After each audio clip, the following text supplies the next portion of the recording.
Hello, everyone. Melinda Russell here with Women's Motorsports Network. And it's my extreme pleasure on this beginning to the Memorial Day weekend that my guest today is Lori Waran. And Lori is the track president at Richmond. And so I'm going to read you a little bit about Lori if you don't know. She's had a very exciting and interesting career. So she launched her career with Sodexo Marriott in the Southwest Harbor of Washington, D.C. Lori Collier Waran started her management profession in hospitality with a dinner cruise company, Spirit Cruises. That sounds like a lot of fun. I want to hear about that. Entertaining government dignitaries, professional sports team, and corporations, both inside and outside the Beltway, became a way of life. After 8 years, Lori and her family moved to her hometown of Richmond, Virginia, where she joined Auto Trader. We're all familiar with that, and started her nearly 20-year career in the media and communications industry. Shortly thereafter, Landmark Media tapped Lori to take the helm of the Richmond Alt Weekly, Style Weekly, as publisher, where Lori led the team for 15 years. She was the youngest publisher in the United States for an alternative weekly at that time. In 2020, Lori was asked to lead the team at Virginia Business Magazine and Media as associated publisher and chief revenue officer. Building audiences and innovating has been a skill well honed by Lori throughout her career, which is why most recently NASCAR tapped Lori to take the helm at Richmond Raceway as the first female track president in 76 years. She is thrilled to engage loyal fans and new fans and create an iconic fan experience for years to come.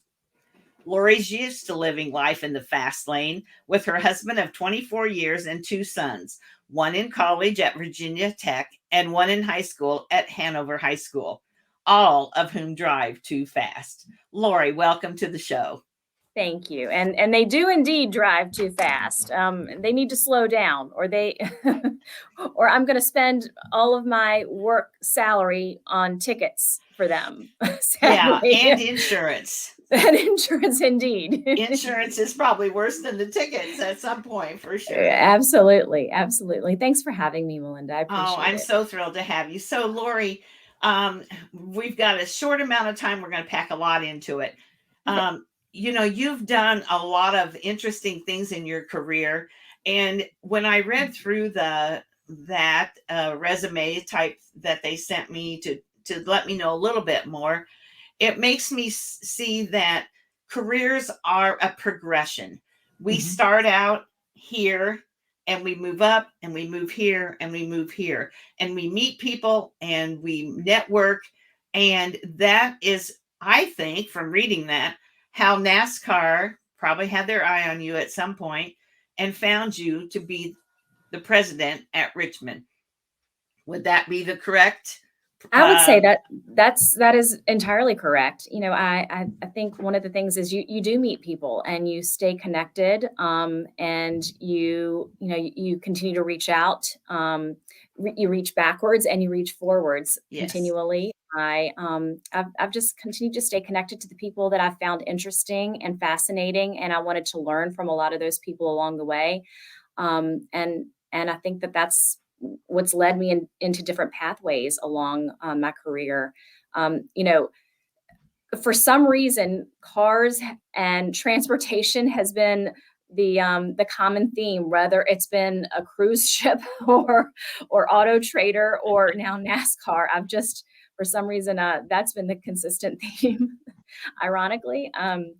But it's been a fun journey for sure. So now, was your family or your dad, anyone, a big racing fan or a car enthusiast? My grandparents actually lived a couple of blocks away from Richmond Raceway. And my grandfather couldn't always afford to come down to see a race. And Richmond Raceway used to be the home for both horse racing and stock car racing. And he would come down here to park cars so that he could afford to see all the events going on here. And so as a little girl, there were very few people that I admired more than my grandfather. So I sort of trailed along behind him, whether he was down here at the racetrack or fishing or doing any of his hobbies. And so I would help him park cars. I was Uh-huh. very little help. But he would sometimes, as he was parking cars, directing them, I would be on his shoulders, helping him park the cars as well. And it was just a fun time. And those are the memories that you sort of hold near and dear to your heart. So when I come here to the racetrack, even now, the sights and the smells take me back to the time when I was with my grandfather. Mm-hmm. And so, yeah, I think those were the memories that I just hold near to me. And that's what I want to recreate here for other families now. And that's what drives me every day to make this a special place for others. So tell me, what's different about your job as president at NASCAR from the other jobs that you've had? What are some of the duties and things that you have to do now that maybe you haven't done before? Nearly everything is different now. It's a very unique job. Every day showing up here, there's something new. But I think what I just mentioned before, the passion that drives me because it motivates me each day. The memory of being here with my grandfather is a unique, driver. And that's something I didn't have in my past in media or in hospitality.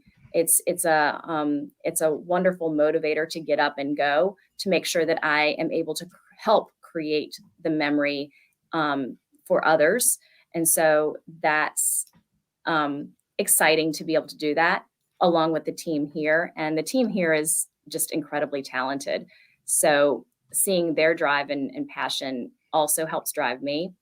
But I think that's what's unique, and that's special. But there's not a sort of routine that you get to come to every day at a racetrack. There's always something new and different that you show Oh, up to. I'm sure of that. I couldn't even imagine on a daily basis what kind of things come across your desk that you're like, what? Right. But that's the exciting stuff too, right? That's the good stuff. So I like it. Yeah, because I could never have worked in a factory or done day after day the same thing.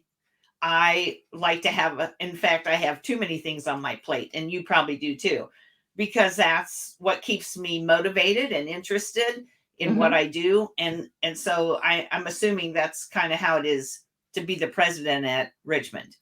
Correct.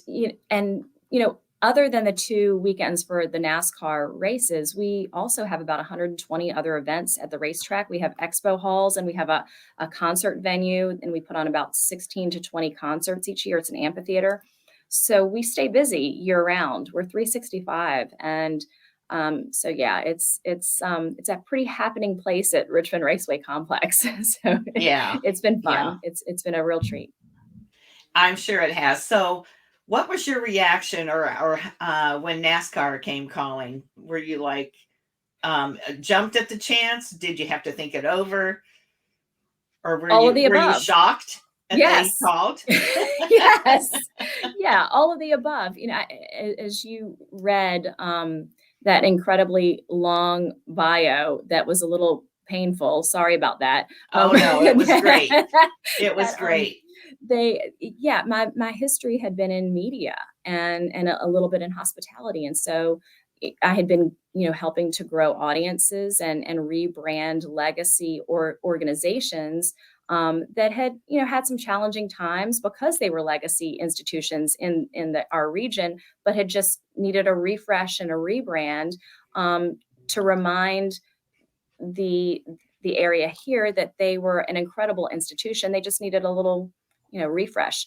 And so when NASCAR called, I actually thought they were calling regarding marketing and media. I was interested and intrigued, but I had no idea they would be calling about leading the team here. So I was surprised, pleasantly surprised, but I was certainly curious and wanted to continue the conversation. And when they said you want to join us for a casual dinner when we come to town, of course I continued to be curious. Um, NASCAR doesn't really do anything casually. You know? I was thinking that when you said that. But it was an incredible dinner, and the team, the executives at NASCAR are some of the most down to earth, kind, forward thinking people. And from that point on, I knew I wanted to be a member of the team if they would have me. And from the way in which they vision out the future years of NASCAR and the direction that they were taking it, it was awe inspiring. And the France family could not be more kind and down to earth, and they're very caring people, and I wanted to be a part of something that that they had. So it was nice. So, what were some of the things, and you don't have to give away any secrets, but what were some of the things that you've done or that they wanted you to do to, get Richmond back up and going, maybe in a different direction, a rebranding, whatever? What were some of your main things that you've done since you've been there? Well, in order for us to stay the same, somebody told me this a while ago, and it stuck with me. And so this is not my new idea, by the way, but someone said to me, in order for something to stay the same, it has to change. Mhm. And that sounds strange, but it stuck with me. And as a longtime fan of NASCAR racing, I know I want the sport to stay. I want it to be here for a long time, right? Right. But in order for it to stay, we have to keep growing. And Mhm. so that statement stuck with me. And in order to do that, we have to reach out to new audiences. We have to engage new fans and make sure that we are here for a long time. And so I knew that was something that we were going to be tasked with, especially in Richmond, because unfortunately we had not been growing in this market, and that was going to be a challenge. And I think that's why NASCAR reached out, because that's something that I had been doing in my past lives of my career Mhm. lives, is that I had been reaching out and engaging new audiences and growing them successfully. And so they wanted someone who necessarily did not come back from a sports background, Right. but did have success in growing audiences and creating relevancy again. And they wanted to try something new. Right. And I appreciated that innovation and that new direction, and certainly appreciated that they were taking a chance. And I take that very seriously. And I also, again, really was a NASCAR fan. My husband, while my grandfather introduced me to the sport, I didn't really understand the sport that I was watching when I was a little girl. But my husband is the one who taught me the sport when we first met, and we would go and see the races, and he really explained the sport to me. So I had, like I mentioned, I'd been a fan, and I wanted to see it stick around for a very long time, for other families to enjoy for another 75 years. So, Absolutely. And it's interesting that, it took them that long, I guess, 76 years or 75, whatever it was, to, have a woman take the lead. But we're seeing that more and more, across NASCAR. We see more and more women leading NASCAR tracks. I became, connected with Julie at Phoenix because my yeah. my daughters live in Phoenix, and I've been to that racetrack more often than any other track in NASCAR because they have two races a year, and I always plan my visits around the NASCAR race to my daughters. Yeah, she is incredibly supportive. She's whenever I've had a question, whenever I've had an idea, Julie has been, one of the first people I've called, and she picks up the phone almost immediately, no matter how busy she is. And I'm positive she sleeps, a half hour a night. She Especially doesn't. with the Chicago race coming Right. up. Exactly. Yes, exactly. She's been incredibly supportive, and I don't believe that NASCAR or people, within the organization have been purposeful in not putting women in leadership roles. That No. hasn't been intentional. It just, the people who've potentially been the most qualified maybe have just been men. So I Right. don't think there was any purpose or intent behind it. I just think that it just hasn't worked out. And maybe that's something that maybe I'm wrong in that manner, but No, I think I that's like correct. yeah, I like that they are being purposeful now Yeah. in looking in new directions, but I don't necessarily think there was any sort of intent behind it either. No, I don't think so either. I think that women are just coming to the forefront more and more Yes, I in agree. motorsports. And, that I love that. I'm the Women's Motorsports Network. And so, Right? that's great. And, you can't always, in any kind of industry, you can't always look at the people who are already involved in that industry. We Right. need to look outside of that, which they did with you and they've done with others, because it becomes the same old, even if it's a new person in that position.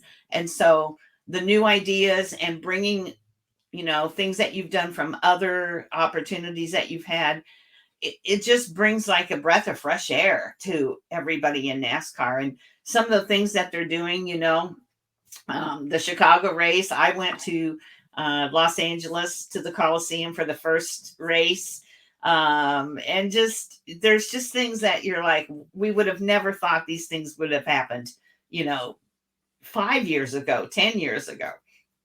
Well, the discussions that are happening at the top levels and even elsewhere within the organization are just more robust when there are different ideas at the table. Hmm. And, you know, no matter when there's different demographics at the table. And I think it's important to have lots of different voices. And I think that a lot of people in NASCAR at the leadership level, at the top of the leadership level, Yeah. are changing direction in that manner. And it's nice to hear, which is one of the reasons I joined the team.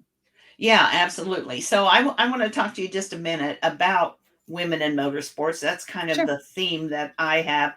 One of the things that I was working on, in fact, I at the time was working with someone at Richmond. And if you ask me her name, I can't tell you. I'm sorry. But in 2018, we were working on maybe doing some events at NASCAR tracks to encourage women who have not been to a race before to Okay. come out and check it out.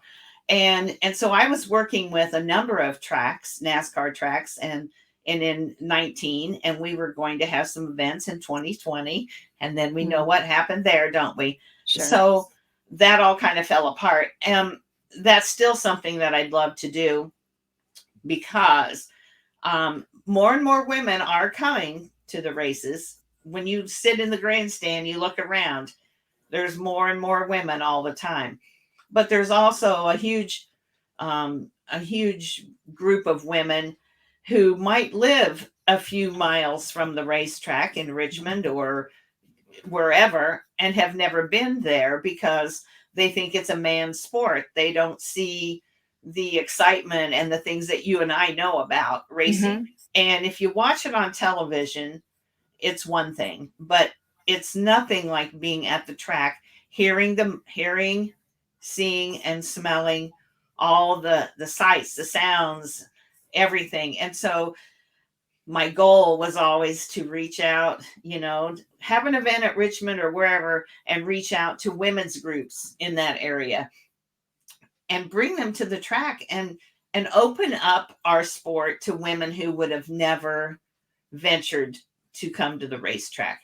And I still think that that is something that we need to keep in the back of our minds and do, because we want new fans. We can't continue to operate our tracks, as you well know, if we don't have new fans coming to the track. And I'm not talking about just the younger generation. I'm Right. talking about new fans of any age. And Yes, I agree. so how do you see us reaching out, to groups all over the country, whatever it is, around that racetrack, is that something that you think is a possibility? How would you go about getting new fans to come to Richmond? Well, I can tell you how I'm doing it right now. Okay. In the past 10 months since I've started the job, it was back in July, I am talking and meeting with as many people. I mean, we're talking, I'll meet with I'll speak at any pancake breakfast, Yeah. get up at, and eat any green bean, almondine chicken dinner, and speak with any group. And I've listened, I've eaten a lot of chicken, green bean, almondine Yes. dinners, to ensure that people understand that this track is everyone's track. And literally the words everyone's track is what I've said no less than 1,000,000 times. I want to make sure that everyone feels welcome to come here, and that it is not just for one demographic, it's for everyone. Because right around this track, in fact, I'm sure you've been to Richmond Raceway. I have not, but it's on my bucket list. All right. Well, Melinda, we're going to get you here. I'll get there. Okay. Well, around this track, we sit within a number of neighborhoods. Right behind it, there's a neighborhood, and it was clear to me that the neighborhoods around us that were surrounding us did not feel welcome in many cases to come, and many had never been. So we wanted to make sure that we reached out and made sure that people felt welcome. The track so I've been talking to 1,000,000 people, giving a speech there, welcoming, attending, and reaching out to people and groups that had never been to our track. The neighborhood associations around here, we make sure to meet with at least once a month and let them know that they are here when we've held community parties and gatherings here. Free food, DJ. We invite the police, the fire, and EMS. They shoot basketball with the kids and the neighborhood association groups, and we just invite them here. It's free. And then, we've done posters. We did a festival poster that said that it was done by a local artist. In fact, let me see if I have it. Hold on. It was just 2023 nice. Richmond Raceway, and it says everyone's track. I love that. So we had it all around the city, boutiques, restaurants, you name it. It's still hanging up in many cases around here. And we're trying to get the message that this is a track for everyone. The city is for everyone, the region's for everyone, and this track is for everyone. To the extent that we want to make sure this is a welcoming place. The entire track is surrounded by fencing, of course. But when I got here, I noticed that it had barbed wire at the top of the fence. And ew. I was scratching my head. Why do we have barbed wire on our fence? That doesn't make sense to me. We are not keeping people out, and we're not keeping people in. So why do we have barbed wire? So the first thing I asked our facilities manager and his team to do is take the barbed wire down. That is the least welcoming thing that we could have around the track. It makes you think of what? A prison. Yeah, exactly. A concentration camp of some. Exactly. It seems very odd to me. Yeah. Correct. So we're still finding places that it has it. So I don't think it's 100% down, but it's mostly down, and we're still finding it. But that was one of the first things we did. It took months. In fact, my husband was out here on some weekends with the team trying to take it down, because it is not easy to take barbed wire down. No. It's been up for decades. But to answer your question, it's a long way to answer it. But those are some of the things that we've been doing to try to make it open up to new audiences and engage. Yeah. And then also, we have to welcome the kids. And so NASCAR does a great job, I think, of welcoming kids. The ticket prices for kids, for one thing. Sometimes it's free for them to come to the race, depending on their age. And we see more and more kids. And when the TV's spanning the crowd, they hone in on kids, because kids are so cute anyway. And so, I have 15, almost 16 grandchildren, and I Oh, want them to love motorsports. And yes. my granddaughter, in fact, we're going to watch her race tonight. She's 18 and she's going to graduate from high school here June 1st. She and her sister have Congratulations. raced. My son raced. And so we want families to come out and bring their children, bring grandparents, parents, and children, right? We want the whole generations to come. Completely. Yeah, exactly. And it goes back to what I was saying. The memories that I have of my childhood with my grandfather are some of the best. And the smells and what I ate here with him Uh-huh. and the time with him, that's the good stuff. Mm-hmm. And if we as a team can help recreate that for other families, that's what this is all about. That's why we do this. Yeah, So yeah, absolutely. So, Lori, I know we're on a time crunch today a little bit. I okay. could talk to you for a long time because I I know, think Melinda. we have, Do I need to clear my calendar? yeah, we need to reschedule and have another conversation. But so we've got to get going here to get you on to your next opportunity of the day. But what would be something that you would want to close out our discussion with for the people that listen to this? What do you want them to know about Richmond Raceway? Why should I come to Richmond and watch a race? Well, I think all the reasons that I've said earlier, we want to make and create memories. The fans who've been coming, to those fans who've been coming for years, and there are a lot. And to first and foremost to those folks, thank you, because you are why we continue to do this. Um, you are the reason, and so thank you for your loyalty to Richmond. I see them pulling up with their campers and unpacking, and the special passion that they have had to this place is unmatched. And just thank you. They're the reason that the stands keep standing, and Right. the racing keeps happening. And so I'm honored that they have chosen us. And then second, why should someone come out and try us for the first time? Because we want to give them the best experience, not just on the track, but before they even get inside the bowl. From the time that they pull onto the property, I know our team is working so hard to make this an incredible experience that they're going to want to come back to year after year, race after race. And that's pretty unmatched in other sports. So I'm excited. I can't wait for July 30th. I can't I wait. know it's going to be coming quicker than you can imagine. I know that for sure. And gosh, I'm going to circle that on my calendar and see if I can get there. Um, Please. yeah. So I just want you to know I just appreciate your time. I know it's a really busy time. It's Memorial Day weekend, and so I'm sure you could have been somewhere else doing something else, but I do appreciate hearing more about Richmond and about what you're doing. And I want to talk to you again because I think we could probably collaborate on something and work on getting some more women to the racetrack for sure. So That'd be great. That'd be great. yeah. Well, thanks to our troops Memorial Day weekend, and Yes. and thank you for all you're doing, Melinda. You are just you're helping all of us out here too. So thank you. Thanks for your Well, time today I too. try. I try for sure. It's my passion.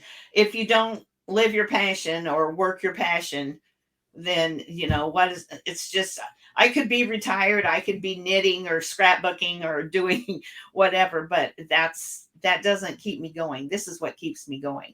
And it's the people That's like you cool. that I meet that I would have never met before. Yeah, And to me, that's what this is all about. So, Lori, thank you you again. bet. We will have you on again when we can talk a little longer. And I just want to hope you have a great Memorial Day weekend. And couldn't you put a rev limiter or some kind of limiter on those cars for your boys? A restrictor plate on A them. restrictor plate. That's what I There was we go. trying to think of. A restrictor plate. There you go. No I'm kidding. sure you know somebody that could do that for you. But anyway, I'm sure. Exactly. yeah. Thanks. Well, I'm Have a great headed to weekend. the Indy 500 on Sunday. Okay, perfect. Well, have a I'm great time. excited about Perfect. that. So have Yeah. a great weekend, and I Thank will you. talk to you again soon. Excellent. Thanks, Melinda. Thank you. Bye-bye.